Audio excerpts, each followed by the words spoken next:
સમાચારો પર નજર કરીએ તો ઉમરેઠ બેઠક પર પેટા ચૂંટણીને લઈ કોંગ્રેસે ઉમેદવાર જાહેર કર્યો છે।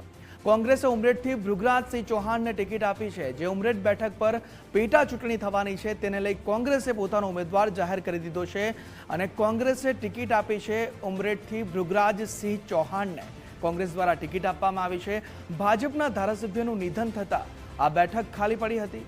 ભાજપે સ્વર્ગીય ગોવિંદ પરમારના પુત્ર હર્ષદ પરમારને ટિકિટ આપી છે અને કોંગ્રેસે ભૃગરાજસિંહને ટિકિટ આપી છે ઉમરેઠ પેટા ચૂંટણીને લઈ।